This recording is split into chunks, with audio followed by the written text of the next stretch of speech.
Welcome, friends. Great to have you today on this episode of the Amazing Entrepreneurs Club as we interview another amazing entrepreneur. Today, I'd like to welcome to the show Mike Savage. Now, Mike considers himself a serial entrepreneur. He's also an inspirational keynote speaker. He's a badass business coach, which I love, and the CEO of Savage Secrets, which is a rapidly growing high-performance business coaching organization obsessed with helping entrepreneurs with the hard-hitting spots of business. Mike, welcome to the show. Excited to be here, Sid. Excited to talk to your entrepreneurs. Well, it's great. I really appreciate you joining us. Let's jump in. Tell our community who you are and what you do. And by the way, I love the badass part of your bio, by the way. I gave that my name to myself, so it's not like I earned it.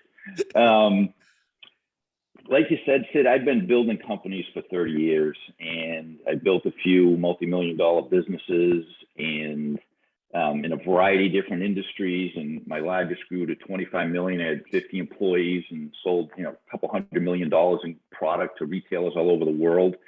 And I kind of got maxed out. It was like one of those things that it sounds sexy to be selling product to the Targets and the Walmarts and the TJ Maxx and Marshalls and Costco's of the world, but I got burnt. I wasn't having fun. So a few years ago, I said, look, man, I got to do something that I love.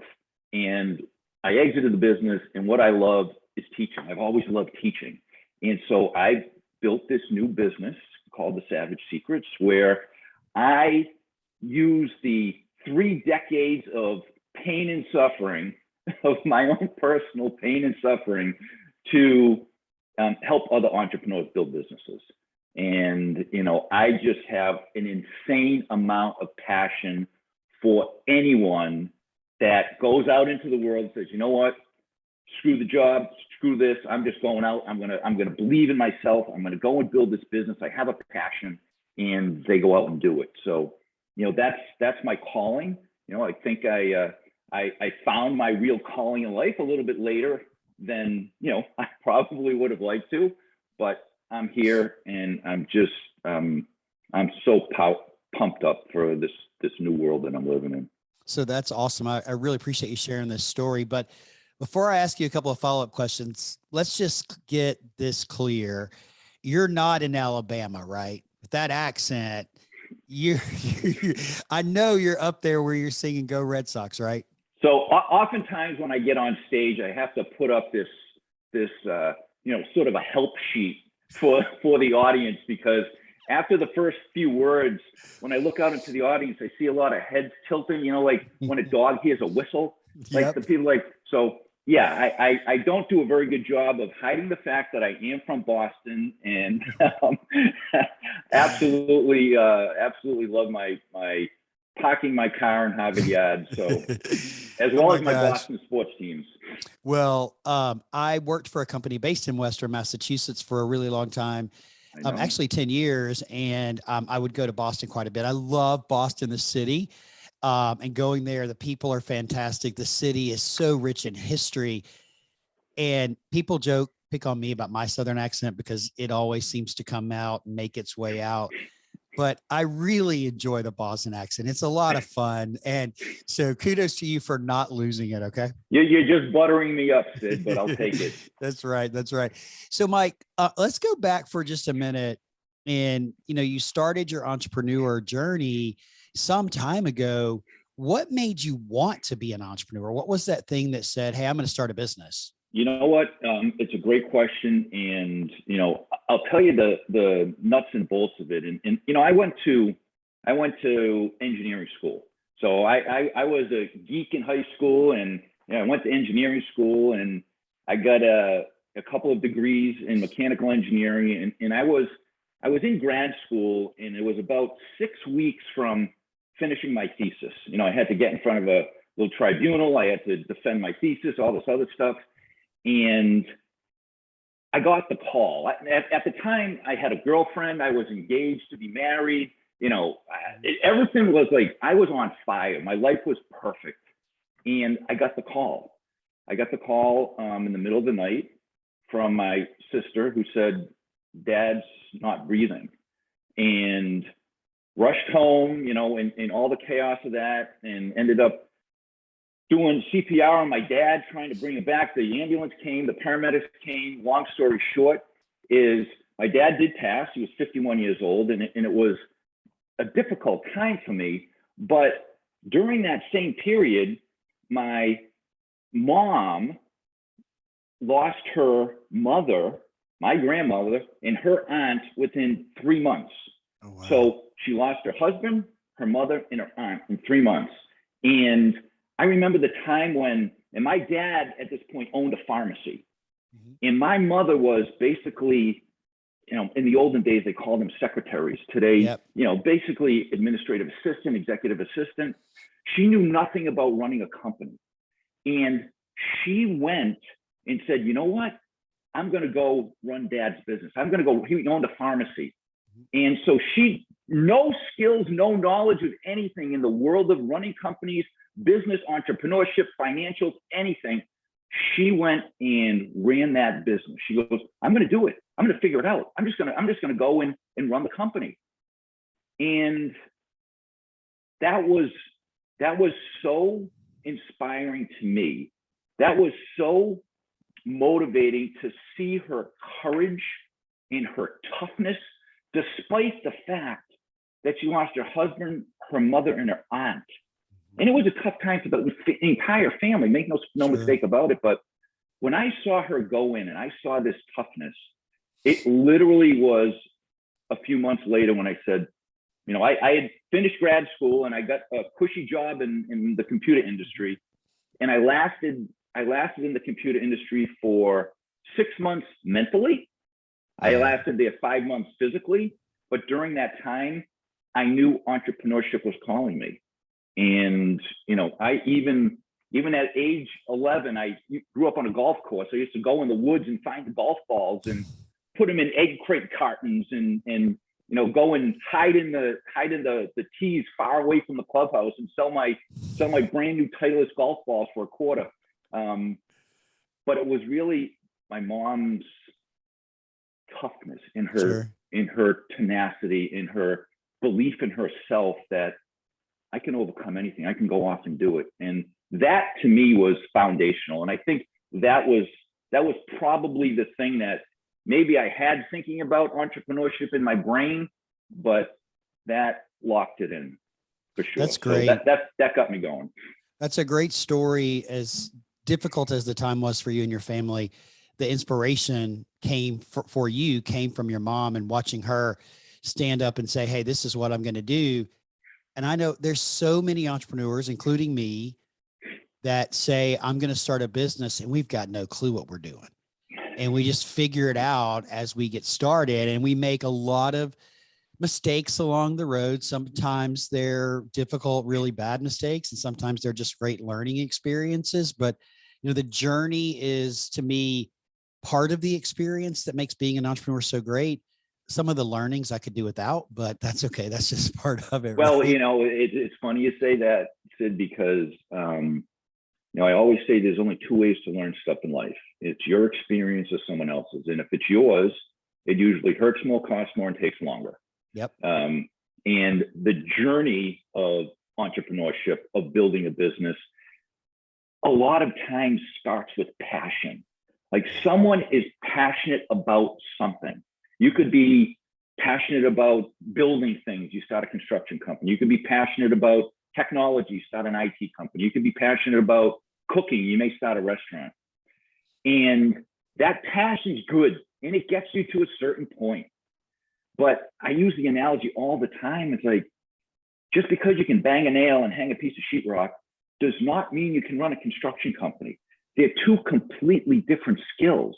Yeah. You may be able to develop the most incredible Italian dish with the greatest appetizer and pair it with the most perfect wine. Does not mean you can run a restaurant. It's a completely different skill set. And so many entrepreneurs fail because, just like you said, you're talking about the experiences. They fail because they try and go and do things and learn things on their own. And there's better ways. Yeah. So, I think the challenge is, as entrepreneurs, we're kind of stubborn. right? We're stubborn and we're know-it-alls. We go out into the world like, I can do this. So yes, it's we kind of are stubborn, hard-headed, and maybe a few other not so nice analogy. 4 letter words, right? But Mike, you said that it starts with a passion. So what was your, and I love that because I think a lot of businesses do start because you have a passion to do something. And for me, it was a passion to coach and to support other people and to help them build their business, because I had in my corporate world, my corporate job, I had helped people build businesses through sales and sales strategies and solving complex problems. And so for me, that was my passion. What was your passion, and what was because you defined yourself as a serial entrepreneur. So I want to know what your first business was. So it actually started very shortly after my dad died. There's a lot of ways that people can deal with grief. Mm-hmm. And I was fortunate that my approach to dealing with it was exercise. Mm-hmm. And so I ended up joining a health club. And so I would still go in, do my 9-to-5 stuff. And I joined a health club, and I used to work out on an exercise machine called the Stairmaster. And if you're above a certain age, you know exactly what a Stairmaster is. Yes, you do. And so I would get on the Stairmaster and, work out for 30, 45 minutes or whatever. And I was bored. And I was like, okay, I'm looking at these stupid little red dots going up and down, but I was bored. And so I said, I want to read my Success magazine. Back before everything was on an iPad or a screen, I wanted to read my Success magazine. And so I bent a piece of plastic into what I call the reading rack. And I would take the piece of plastic, I'd bend it, stick it on the machine, and put my magazine on there. Yeah. Well, eventually people at the gym kept saying, can I get one of those? So it was one of those things like, sure, make it in my garage and I'll bring it into you. And then one thing led to another, and I started selling them to health clubs and retailers, and ended up having a portfolio of maybe 15, 20 items. It was my first, wow, multi-million-dollar business. And that was, so I was able to use the engineering that I had learned in some of the stuff from school and manufacturing things. So I learned a lot. I was again made, as you mentioned, I made some really dumb mistakes, dumb financial mistakes. I tried to learn so much on my own. Yeah. Like, I'm going to just do it. I'm going to do it. The thing of entrepreneur coaches or business coaches, that wasn't a thing back then. And so I would use just, get some books and read, or get some audio cassettes back in the day and try and study. But I did a lot of dumb things, Sid, a lot of trial and error stuff. And I always say that I hope that as I evolve my business, I hope my pain can be someone else's gain. Yeah. And, so that's how it got That's rolling. great. So you had a hobby, you were exercising, not really a hobby, but you're exercising, and it's the way you were dealing with the grief of what was happening in your personal life. You saw a need for something just for you, and you said, well, let me just go do this. So you started taking it with you to the gym, and then people started seeing it. So honestly, you accidentally fell into that first company, but you did something that was created for your need. And I think that's a lot of things people don't realize, is sometimes we create things that we need without realizing there maybe is a market need for it out there as well. Well, that's almost a double-edged sword too, Sid, right? This is true. There may be that product that we fall in love with, and like, wow, the market is going to love this thing. I remember I ended up building a company that was in the health and wellness coaching space, trying to help people, because we live in the most unhealthy country on earth. And it's no surprise why, because we live a sedentary lifestyle. Even Zoom, even the pandemic has created more challenge.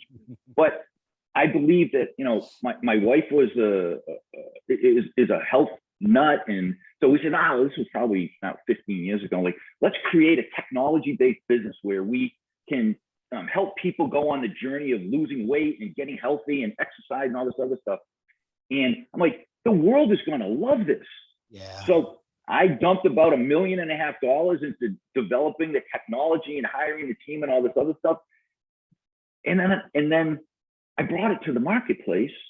I did a little bit of research at the beginning, but I brought it to the marketplace and, well, this is good, Mike, but I don't feel like paying that amount of money.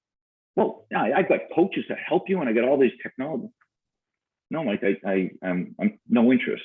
So sometimes our passion for what we do can be an asset and a liability, right? Because we can fall in love with stuff and go out into the marketplace and take this out there. And the marketplace says, no, dude, or you're too slow and a competitor beats you to it, or whatever.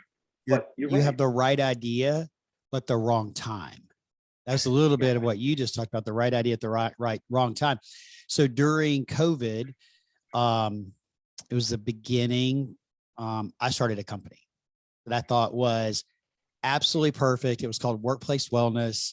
It was a box of PPE supplies.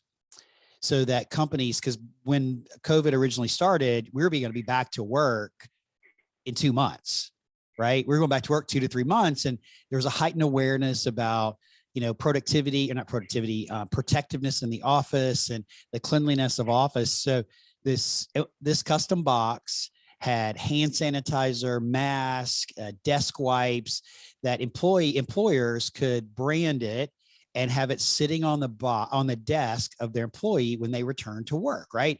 Kind of a, hey, welcome back. And they could put other things in it if they wanted to. Really great idea. I did some research. I did some test marketing and I got tons of great feedback. So at that time, this is a good idea, wrong timing. PPE equipment was through the roof expensive, right? I mean, through the roof, because you couldn't buy it anywhere, right? So I ordered a pallet of hand sanitizer and all this stuff. And we started selling and we did, 10 orders of custom boxes, custom design, because we designed the boxes and everything. And we had a whole refill strategy that you could automatically order refills. And then people didn't go back to work. And now 2 years later, people are just starting to go back to work, really go back to work.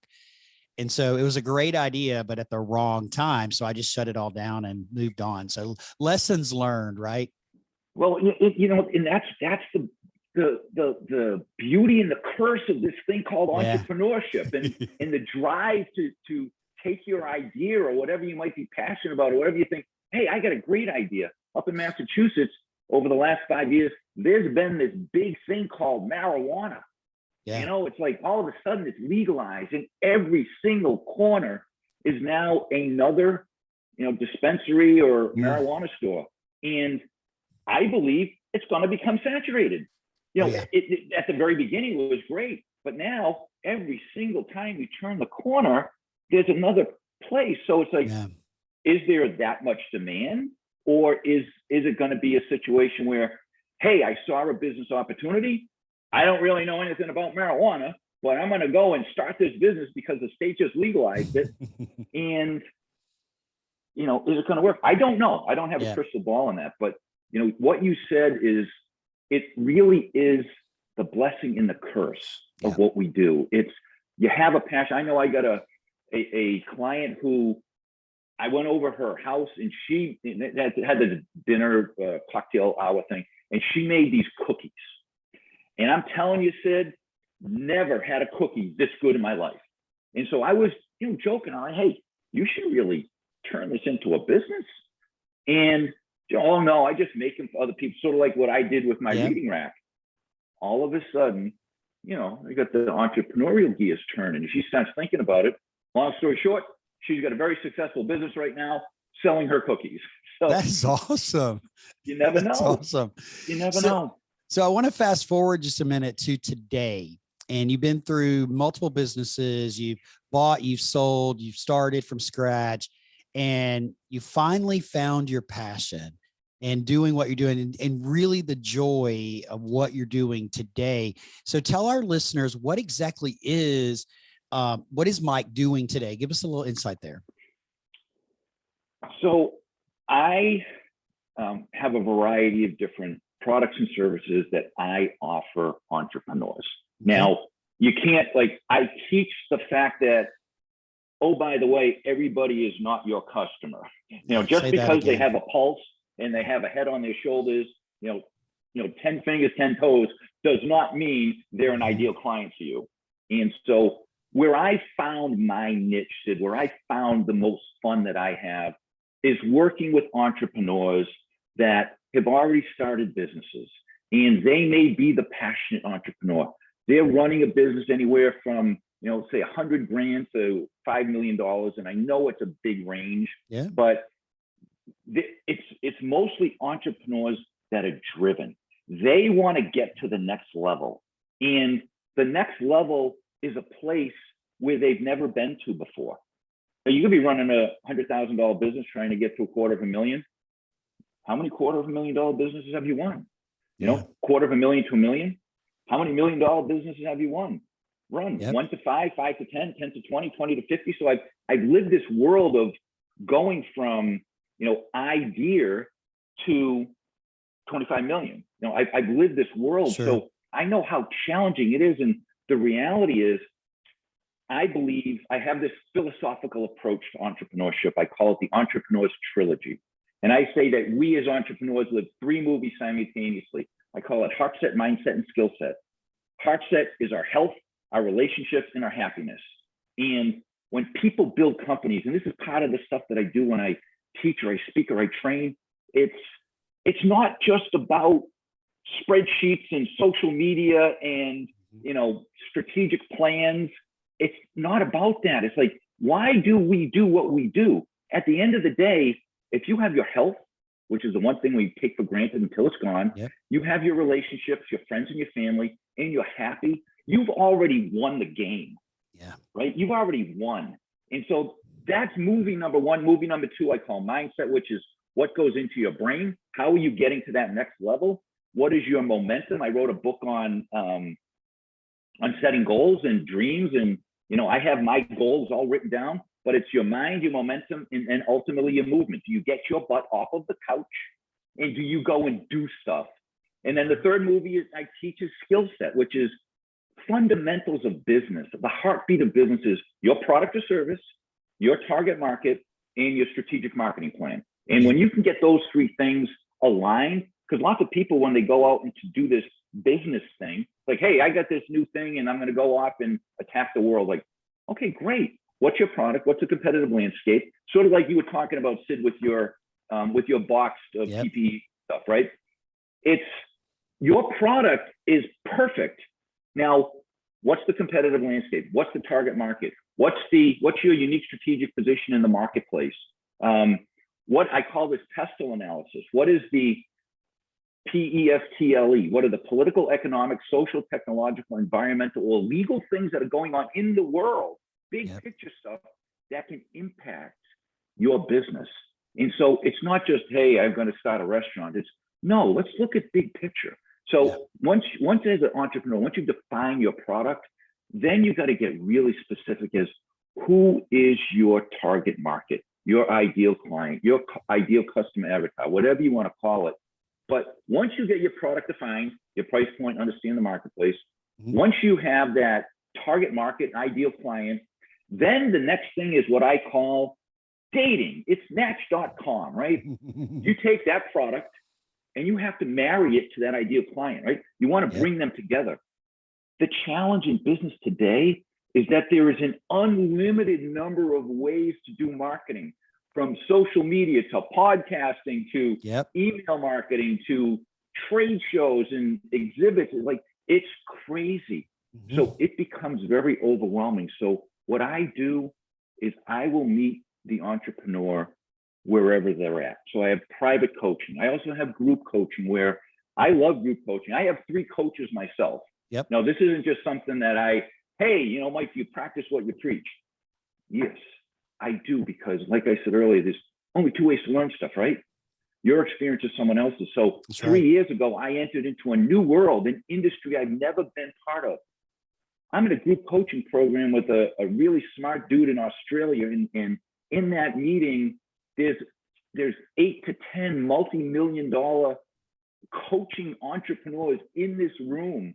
And so I go in and I sit and I learn and I just devour it. So I have a group coaching program where entrepreneurs can come in and they can learn from others. Then I've got some digital courses, and I've got some other things. I'm doing speaking. I get on stage, as you can tell. I've got a little bit of energy, but I have fun. I think when you love what you do, like I love the high that I get from helping people get to that next level as an entrepreneur and live that dream. I had a woman that I've been working with who had this really very cool product. It's an outdoor, think of it as an outdoor chalkboard. It's black, but you can change it. You can say Merry Christmas. You can say, Happy Hanukkah, Happy Easter, Happy Fall, like these signs that you can put out there. And she had so much passion about this. She was very artistic, and she worked so hard, and she eventually got selected by Home Shopping Network and QVC to be on their show live. And she went on with this product and she crushed it. And I called her the next day and she was crying. She was so grateful for all the stuff that I was able to share with her, because I've had products on QVC and I've purchased stuff from Asia and I've had factories and warehouses. But that to me, Sid, is the ultimate high. And that's how I know the world of teaching, what teachers do. And it's a crying shame they are not paid more. Yeah, absolutely. But they take these brains and they morph them and they teach them things. And when you are able to actually shift someone emotionally, you're in this world. It's a high. It is an absolute high. Well, I think everybody has their own definition of success, but I talk to a lot of coaches like you and consultants, and for me, I'm exactly like you. Success for me is not when someone buys my course or buys a product that I offer. Success for me is when they've taken it and they've implemented it and they've built or they've grown their business or they've scaled their business. Their results are really what success looks like for me. And that's exactly what you described. So, Mike, I could stay here for another 30 minutes, but I want to make sure we can get through some of the other topics today. So you ready to move on? Yeah, babe, bring it on. All right. So I got 3 questions for you. And so the first one is, what's been your biggest challenge and how did you overcome it? Boy,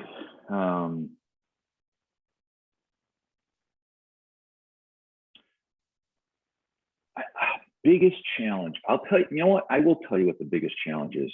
The biggest challenge is separating the business dude with the human being. I think that we are all men and women, brothers and sisters, sons and daughters, mothers and fathers, grandmother, grandfather, long before we're business people. And that's why I believe so much in my philosophy called the Entrepreneur's Trilogy, because I think lots of times people miss the beauty of life because they're so wrapped up in the essence of building their business. And Sid, we all have different moral compasses. Yep. I was on a call a few weeks ago with a colleague that I've known for a long time, built a big business, $100 million business, sold it, put a bunch of cash in the bank. And we're talking, he's telling me about his business and his next business. And then he said, yeah, I crushed it during that decade. I really killed it. He goes, the only thing I regret is I didn't see my kids. And you know what? Great. He's got all the money in the world. I think it's fantastic. I coached 42 different sports teams for my kids when they were growing up, from age 4 to age 12. They were in baseball, softball, basketball, travel this, all over the country, all doing all this stuff. I coached every team I could. And I knew I got to the point where I was done was after my youngest son was 12, I was coaching his basketball team, and our team had a 2-15 record that year, which is not that good. And he came up to me after the game. He goes, Dad, I love you and everything, but you really don't know anything about basketball, do you? Oh, that's and I great. said, you little bugger.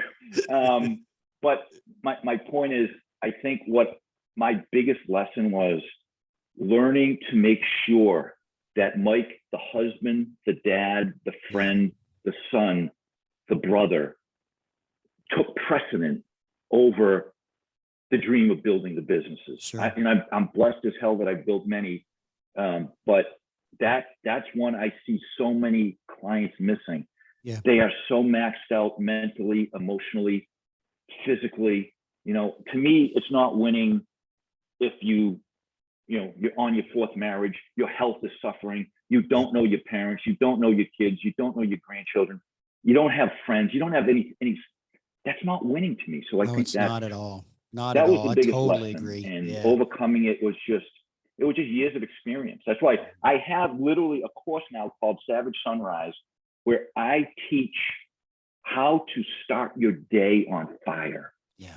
Because we only get one journey, Sid, to go through this life. We don't get a chance to screw it up. And it's like, hey, you know what? I'm going to do it better next time. So true. So true. Well, I mean, a lot of entrepreneurs, we can all get lost in our business and forget to take care of us. And without us, without taking care of you, you can't take care of your business. So great answer. Thank you very much. All right, let's go to the next one. What do you believe, Mike, are 3 qualities of a successful entrepreneur? I think, well, I'll try and figure it out in order, but okay. I can say the single most important thing is the tenacity to never quit. We get bloodied as entrepreneurs. I say this is an emotional and a financial roller coaster. So we need the ability against all odds to not give up. I always say that God's delays are not God's denials unless we quit. So you can't give up, number one. Number two, I'll say I really believe that we have to, as entrepreneurs, accept the fact that you cannot fly the plane of entrepreneurship solo. You can't do it. You need to surround yourself with people that are playing the game better or differently than you are. The old adage is, you're the average of the 5 people you hang around with. That's a fact.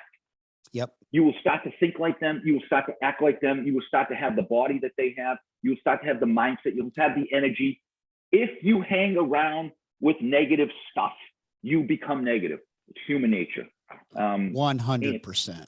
And really, I think that, if I need to add the third one, I will. But we have to be super careful with what we put in our brains. You hang around with it, but we need to guard our brain like Fort Knox. We cannot let garbage in. And always, if you're trying to build a business, you got to learn the fundamentals of running a business. Passion is going to get you to a certain point. I was on the phone with an entrepreneur, one of my clients, running a $5 million business. And he's so excited. He's profitable. And it's like, I'm going to build this, Mike. I'm going to get it to $8 million. I'm going to drop down $2.5 million in EBITDA. And I'm going to try and sell it for a 7-8 multiple. And I'm going to walk away with $20 million. This is great, man. The story's great. Well, then you start to peel back the layers of the onion.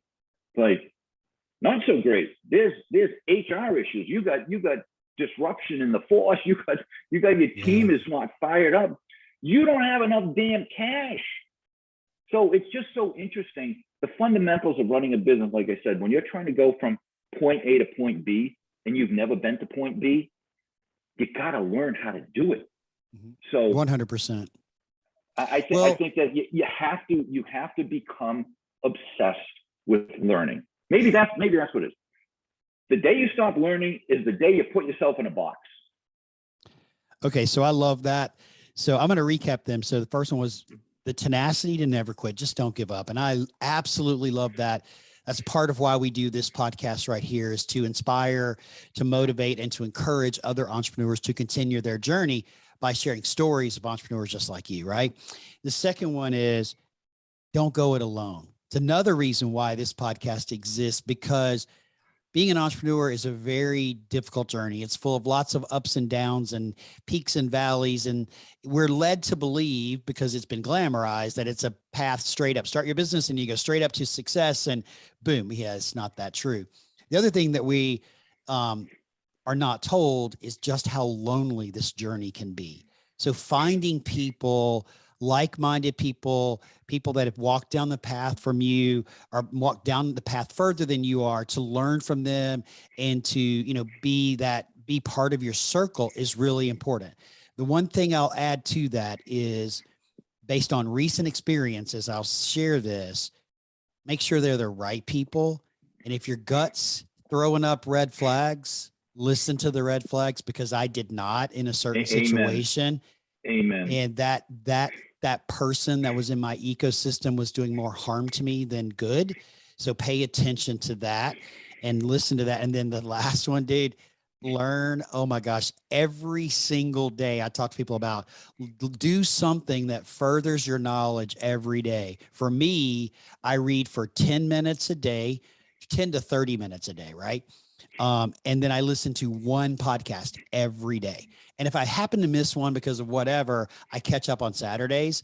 But that's something for me that I do every day to learn, to further my knowledge. And unfortunately, for my American Express card, I have a whole stack of books over here that will get me to 15 books this year because I keep buying them. So, you know what, Sid, this right now is the greatest learning laboratory on earth. Yeah. If you're listening, Mike's holding up his phone. If you're watching on YouTube, you saw that. Go ahead, Mike. Right. Yeah. Our cell phones, this invention that has not been around for that long, is the greatest learning laboratory on earth. And we have the ability to sit while we're exercising, while we're cleaning the house, while we're riding in our car, we have the ability to listen to some of the smartest people in the world. People that are listening to this podcast, why are you here? You are here because you're trying to minimize the pain, shorten the journey, become more knowledgeable so that you can go off and build that dream business. That's right. And live that dream life. So I'm going to clip that, Mike. I'm going to start using that in my advertising, because that was that was a really, really great point, because that is why we're here. And that's why, and you're right. Our phones today give us immediate access 24/7 to information. You got to censor the information, make sure it's right for you, but you have the opportunity at your fingertips any given time during the day to learn about something and to educate yourself and to broaden your horizons. And when you do that, and then here's a great example. You're an entrepreneur, you start out, you're on your own. That's great. That's most the way most of us start. But then all of a sudden you have to start hiring people. Maybe you hire VAs, or you hire contract employees, or maybe you hire some direct employees, right? If you've never been a leader or never been a manager, I wouldn't just start managing them. I would invest in myself through a variety of different ways to learn about leadership and to learn about ways to be the best leader that I could be and continue along that path. I'll even add to that a little bit, Sid. You need to learn what your DNA is. What kind of leader are you? Because there's many, many different kinds of leaders. There are quiet, cerebral leaders. There are wild and wacky and emotional and passionate leaders and loud leaders. You're going to end up having to hire to your weakness. Yeah, say that again, right? If you're not organized, you better have someone that can help you stay organized. Yep. If you are more focused on the day-to-day stuff, you better hire someone that can be the visionary. If you are the visionary, you're going to need to make sure that you can hire someone that can manage the day-to-day stuff. Now, I've got a client right now that is in the business of educating parents in high school kids on the process of going to college, right? So if you're in the 13, 14, 15-year-old range, and, as parents, like, well, first off, do we do this college thing? Can we afford the college thing? So she helps people learn make the connection of the social, emotional, the athletic, the financial, learn all of that stuff as they're going on the journey. And she is so good, and she is so passionate, and she is so driven to help these families, but she's maxed out. And so when we started working together, it's like, she's pulling her hair out. She didn't know when to start or what to do, what to stop. And we took a step back and we said, what do you love to do? Oh, Mike, I love being on stage. I love sharing this. I go, so what do you do now? I spend 12 hours a day coaching parents and kids. So I said, we have to transition. We need to develop that strategic plan so that you can start to do the stuff you love to do. If you own a restaurant and you love to cook, find someone who can be a general manager. If you are not really crazy about cooking anymore, then become the general manager, become the founder. If you want to build multiple restaurants, you've got to find the thing you love. And then you've got to build the team around that. And also find the skill set, like you were talking about management. Yep. Like if you are a really strong leader, great. If you're not, to your point, study leaders. That's right. Find the things that they do. If you're not necessarily confident, how do you get confident? That's right. I love it. I love it. And, you know, I'm going to paraphrase and kind of reframe what you said, which is you need to slow down in order to speed up. I call it, you know, we call it entrepreneur, spelled with an E-N, entrepreneur. Yep. I think very, very few, 1 or 2% are entrepreneurs. Most of the time, what I see is people are intrapreneurs, I-N. Yep. They are working in their business. Yep. Like they've dove in and they're like doing all the day-to-day stuff. And guess what? When you start your business, you are an entrepreneur. And I heard a great quote many years ago, said, when you start a company, it's beautiful because you get to work half days and you get to determine which 12 hours it is. You know, that's what happens when you start, but you don't want to live there. And so you've got to evolve into entrepreneur, O-N, which is you start working on your business. You step back, you think strategically, you know, you think about what you want your life to be. I always say, design your dream business that aligns with the values and goals of your dream life. If you don't take the life into account, the life portion, you're going to end up in a bad spot, man. Yeah, absolutely. You know, you regrets when you have a regret, like, oh, like that guy that said, hey, you know, the only regret I have is I wasn't able to spend time with my children. Yep. You can't get that one back. Mm-mm. You can't get it back. So you're describing exactly why I left corporate America and started my business. Because I loved my corporate job. I loved the people that I worked with. I've been there a long time. I had a lot of great things going on, and I was tired mentally, physically, emotionally. I was tired, exhausted, honestly. And I left a rat race of being in an airplane every day of the week to be able to, what I refer to as, live my freedoms. And I started my business to create freedom in my life so that I can work my personal freedom, my financial freedom, and my professional freedom. So, and they all tie together. But for me, I have a daughter in college. She plays, the listeners have heard me say this before, she plays collegiate soccer. I want to be able to go to every soccer game possible and balance that with my son, who it will be a senior next year in high school, in playing football. I want to be able to balance that.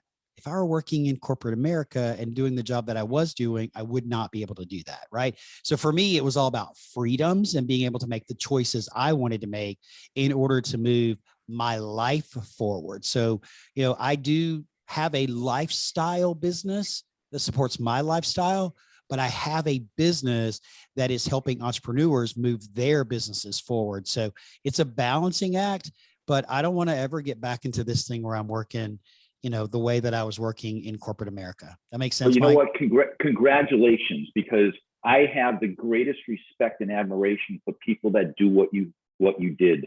The thing that holds almost every single one back, and there are tens of millions of people sitting in the exact same spot where you were. There is one word that holds them all back. And that fear. Word is, fear. It's fear. Yep. There is a level of fear when you go out and say, you can have confidence and you can have fear. It's like, what comes first? Mm-hmm. Success or confidence? Yep. That's a ladder, man. You know, it's like, you know, you can end up taking that step and, you know, I'm going to go and do it. What happens if I don't bring home enough income? What happens if I all of a sudden this doesn't work? What about this? And so you can wrap your brain around all the negative stuff, or you say, figure it out. I went through a dark time many years ago when I lost a business, and it was a business coach that came in and pulled my head out of my butt, and he helped me change my language.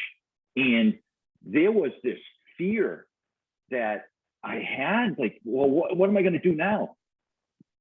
when you're living in that state, first and foremost, get a coach. Yeah, absolutely. Okay, I'll tell you right now, get a coach.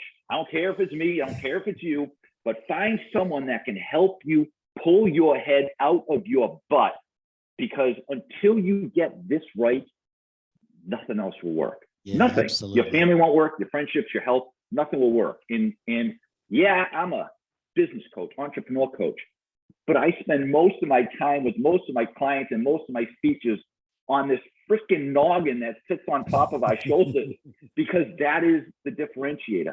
That's one of the the biggest difference between winning and blocks. losing. So Yeah, congratulations, Sid. I didn't know that. So that's well, great. thank you. Thank you. So I heard a quote, and then we're going to move on because we're almost out of time. I heard a quote that I thought was really powerful, directly related to fear, which was, let the fear push you until the vision pulls you. Love it. Yeah. So Mike, I really enjoyed having you with me today. We're getting close to running out of time, but I got a couple of questions I'm going to ask you. I've got a random deck of cards in my hand. I want you to pick a number from 1 to 10. I will pick 7, lucky 7. Okay. Number 7. Oh, this is a really good one. What 3 things would you leave in a time capsule for people to open in 50 years? Well, I'd probably want to see if I could cryogenically preserve my brain, because I'd love to leave that. I bet you haven't had that answer, have you? I have not had that answer. That's a great one, actually, right? I would leave my journal, because I think that people can learn the real you, learn, what your DNA is. Mm-hmm. And number 3, what would I leave? I would leave my digital courses, because I want people to learn. And I keep saying it, there's only one way to learn. I want people to be happy. I want people to enjoy this journey called life. And especially when you mix life with entrepreneurship, enjoy the journey. And there's one way you can. If you learn enough skills necessary and talk to enough people and hang out with the right people, if you do that consistently, and consistency, that's the big word. Yeah, absolutely. If you can do it consistently, you've got the best opportunity to really enjoy it. That's why when I talk about my Entrepreneurs trilogy, heart set, mindset, skill set, yes, it's important to know the skills of business.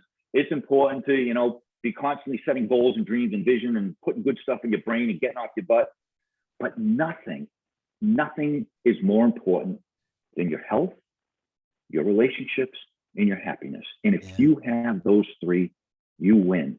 And so that should be priority number 1. And I would love to teach that to the future generations, my grandchildren's grandchildren. I love it. I love it. I don't have any grandchildren yet, but someday I'm sure I will. One day, yeah. So, all right, a couple more. I'm going to short circuit us because we are running out of time.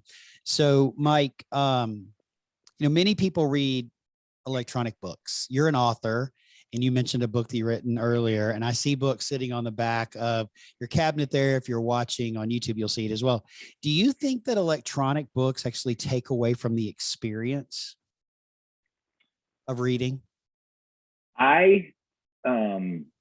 And we can add audiobooks to that as well. Well, see, that's where I was going to go. I have become an audiobook fanatic, because I love the ability.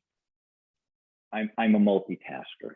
So, okay, we could talk about that, but we're not going to. But right. anyways. But that to me is why I do that, because I'm an efficiency nut. But I would say unequivocally that when you have a book and you're sitting there and there's nothing else, and you are 100% focused on that. Like I said, I could be out there working out and listening to a book. I could be out there mowing my lawn or listening to a book. I could be, at a baseball game or whatever and listening to a book. Yep. I'm never 100% connected. So I think that's an amazingly powerful question, Sid. I've never really thought about it, but now that I reflect, absolutely, I do think that you lose something in that. Yeah. What are your thoughts? I can't listen to a book by itself. I've tried it, like driving. I've tried to listen to a book while I was driving on a long trip, and I can't. My mind wanders. I'm not present with the book. So I cannot listen to, I can listen to a podcast all day long and stay connected with it because they're short. Books are hours long.